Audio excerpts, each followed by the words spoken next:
Bonjour chers amis et bienvenue dans ce nouveau vidéogramme intitulé Maintenance 2. C'est la suite du vidéo Maintenance 1 que vous avez sans doute déjà visionné. Passons maintenant à la deuxième catégorie d'opérations, celle qu'on appelle opération au besoin.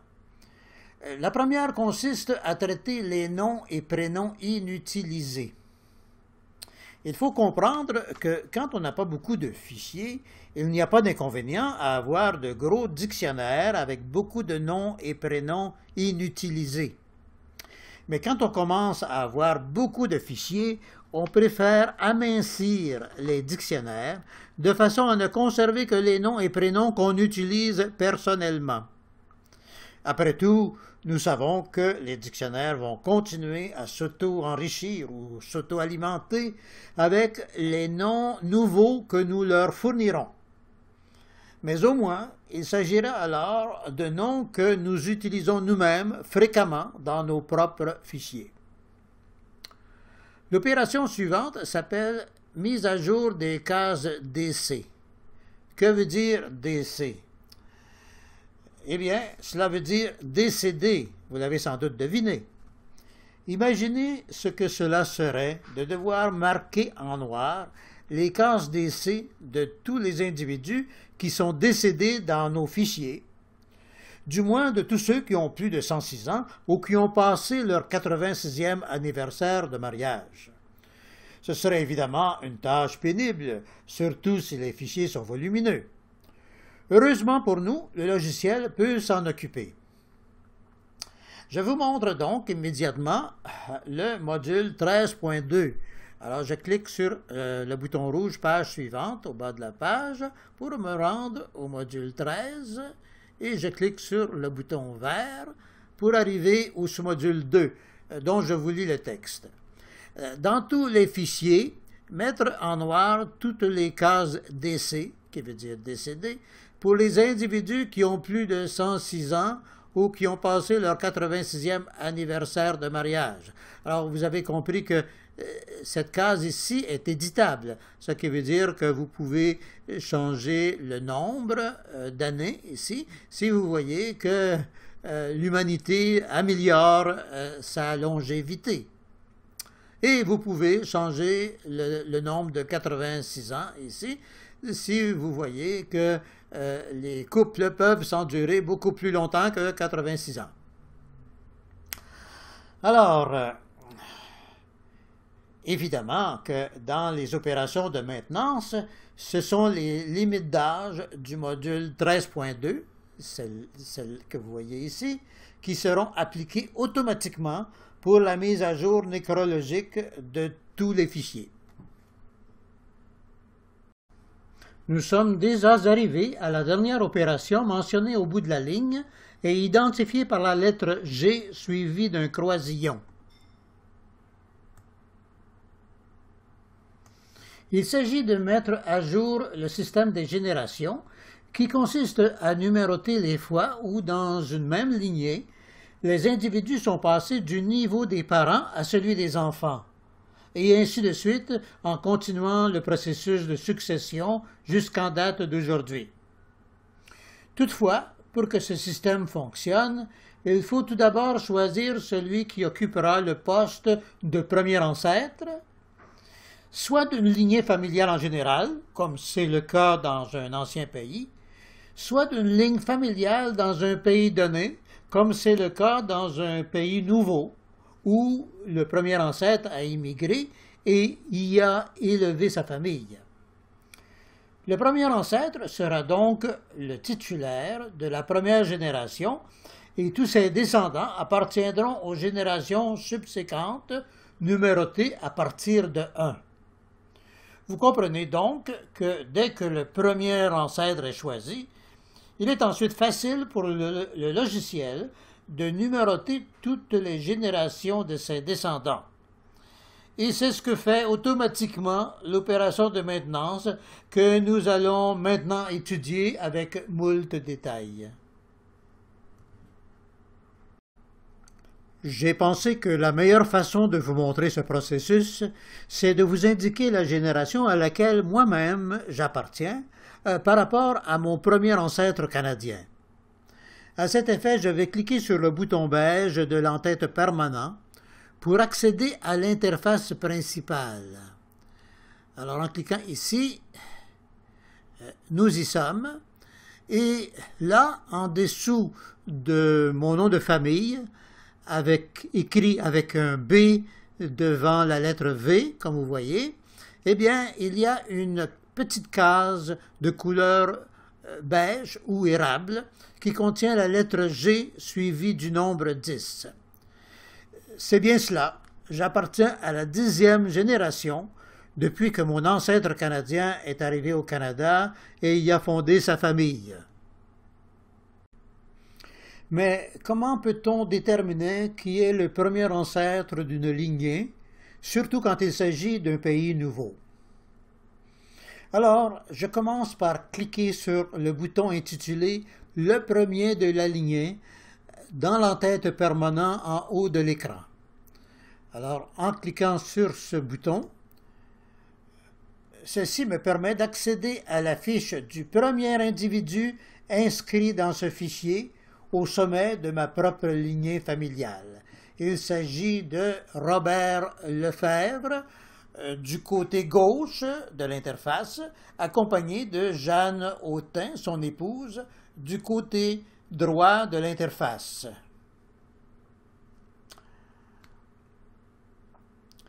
Mais cela ne veut pas dire que Robert Lefebvre est mon premier ancêtre canadien, car le couple que vous voyez ici n'est jamais venu au Canada.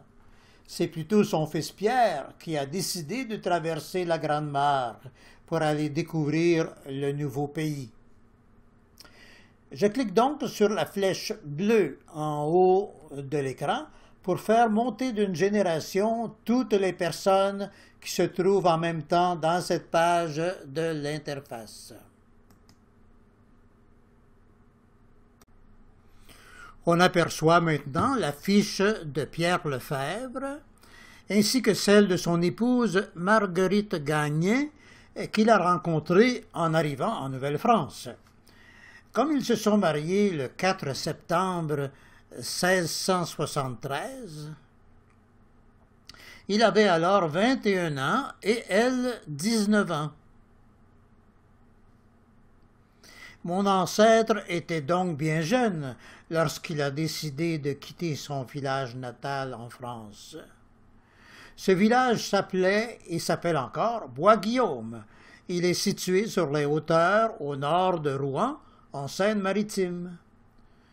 De sa maison, il voyait donc en contrebas un paysage magnifique, celui de la Seine traversant Rouen, ainsi que les cathédrales de cette ville qui était encore en construction. Mais il faut croire que son désir d'aventure fut encore plus fort que son attachement à sa terre natale. C'est pourquoi j'ai eu l'honneur d'inscrire le chiffre 1 pour remplacer le point d'interrogation en face de la lettre G dans la petite case érable en dessous de son nom de famille ou patronyme. À partir de ce moment, tous les descendants de Pierre Lefebvre ont eu leur case G dotée d'un chiffre séquentiel correspondant à la génération à laquelle ils appartenaient. Comme ce processus s'effectue automatiquement, on n'a pas besoin de s'en occuper dès que le premier ancêtre a été déterminé par l'ajout du chiffre 1 dans la case érable. Donc, vous savez comment fonctionne maintenant le système des générations.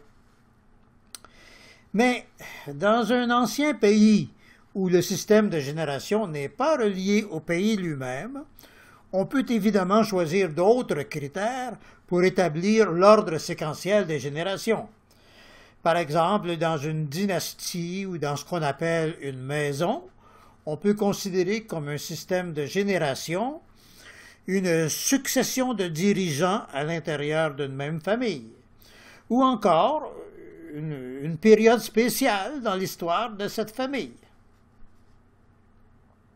De toute façon, comme c'est à l'utilisateur de déterminer qui sera le titulaire de la première génération de la lignée principale de son fichier, c'est à lui de choisir le système de génération qu'il privilégie pour ce fichier. Je clique maintenant sur le bouton rouge des utilitaires pour retourner au cadre des opérations de maintenance. Cette fois-ci, je m'intéresse à la troisième catégorie d'opérations, celles dont on dit qu'elles peuvent être un peu plus longues à effectuer. La première opération consiste à vérifier les cases vacantes dans les noms de lieux. À cet effet, je clique sur le bouton bleu au bout de la ligne et j'aperçois le très gentil tableau de progression qui a été conçu spécialement pour m'aider à patienter un peu durant l'opération. Souvent, l'attente n'est pas aussi longue que prévu, mais ce qu'on veut dire, c'est que sa durée peut varier selon le volume des fichiers à vérifier. Quoi qu'il en soit, je coupe court à cette attente, car il ne s'agit que d'une démonstration. Je vous montre plutôt immédiatement le résultat de cette opération, dont le titre est suffisamment éloquent. Je le lis avec vous. Liste des individus dont une section de l'interface contient une ville avec des subdivisions manquantes. La plupart du temps, il s'agit de villes provenant de l'importation d'un fichier GEDCOM. C'est donc une autre façon de découvrir rapidement les lacunes qui nous sont apportées par des fichiers GEDCOM. Il nous est alors très facile de les repérer dans le bon fichier et d'aller les corriger. Par exemple, ici, on nous dit même qu'elles sont dans la section du décès des individus en question. Mais chose certaine, c'est que ces lacunes, s'il y en a évidemment, doivent être corrigées, car à notre avis, les endroits précis où les individus de nos fichiers sont nés, se sont unis et sont décédés ont une importance primordiale en généalogie. Mais si la liste des corrections à faire est longue ou compliquée, vous n'avez pas besoin de tout accomplir immédiatement. Vous voyez qu'il y a deux options en dessous du titre. Conserver la liste et éliminer la liste. Si vous cochez l'option « Conserver la liste », cette liste sera encore présente la prochaine fois que vous cliquerez sur le bouton bleu pour effectuer cette opération et vous n'aurez pas besoin de la générer de nouveau. Mais si vous cochez l'option « Éliminer la liste », cette liste sera supprimée et vous devrez la mettre à jour la prochaine fois que vous cliquerez sur le bouton bleu pour effectuer cette opération. Alors, comme vous voyez, c'est à la fois simple et pratique. Vous pouvez maintenant quitter cette page en cliquant sur la flèche rouge pointant vers la gauche en haut de la page. Vous êtes alors confronté avec un message d'avertissement concernant la prochaine opération de maintenance. J'en lis la première ligne avec vous. Voulez-vous faire cette fois-ci la mise à jour des codes MFX pour les prénoms? Qu'est-ce que cela veut dire? Les individus ont un sexe, mais pas les prénoms. Pourtant, lorsqu'on doit choisir entre plusieurs prénoms pour attribuer celui qui convient à un individu, il est sûrement avantageux de n'avoir dans une liste que des prénoms d'hommes ou seulement des prénoms de femmes. Le fait d'attribuer les codes M ou F aux prénoms permet donc d'effectuer ce tri. Quant aux prénoms qui conviennent aux deux sexes, comme Claude par exemple, on leur attribue le code X, ce qui leur permet d'apparaître dans les deux listes.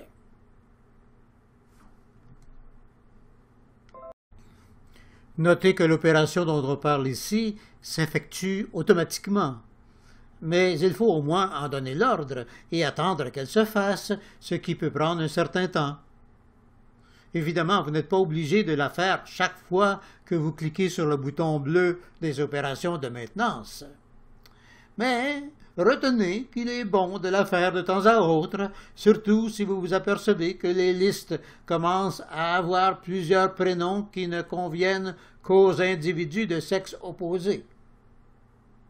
D'ailleurs, si vous cliquez sur « Oui » et que vous effectuez cette opération, vous serez peut-être surpris de voir les changements qui auront été apportés à la liste des codes prénoms.